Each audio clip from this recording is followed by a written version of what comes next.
Welcome back, history buffs. Back in time here.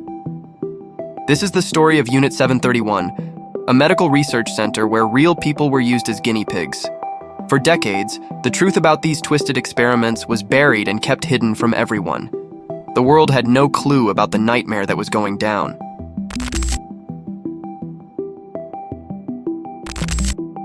Started in 1936, Unit 731 was established with the authorization of Emperor Hirohito, and it was under the command of Shiro Ishii in Harbin, China.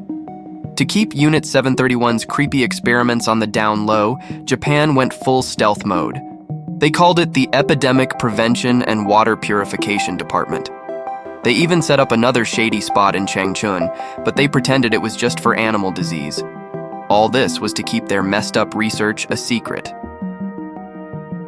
Before Unit 731 was shut down in 1945, prisoners were victims of the most brutal experiments ever recorded, as frostbite testing, vivisection of conscious captives, weapons tests, syphilis experiments, rape and forced pregnancy, and germ warfare.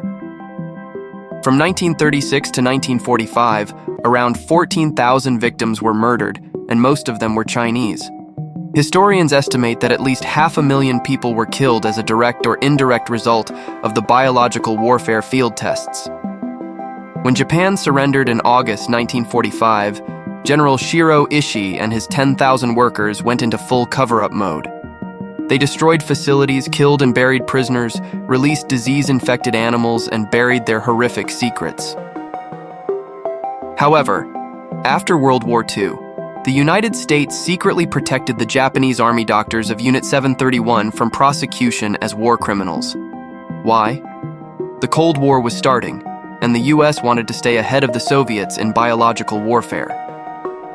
In return, the Japanese officers gave US military authorities the data from their grisly human experiments.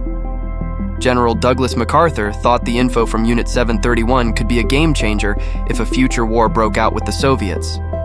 So keeping their secrets became a top priority.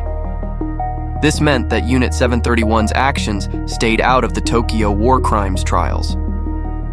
When journalists dug in, the US Army played it cool, acted like they had no clue, and mixed fake ignorance with deliberate cover-ups. For almost 50 years, the dark history of Unit 731 was kept under wraps in the US. Unlike other war crime trials, the Khabarovsk trials were lenient, with defendants getting out by 1956. In 1998, over 100 Chinese victims and their families sued Japan, demanding acknowledgement of Unit 731's atrocities and reparations. 4 years later, on August 28, 2002, the Tokyo District Court admitted Unit 731 used biological weapons in China, but denied compensation claims. It was the first time Japan officially recognized these war crimes. Japan still hasn't apologized for Unit 731, and China hasn't moved on. With the last survivors getting older, there's a real risk this issue might never get fully resolved.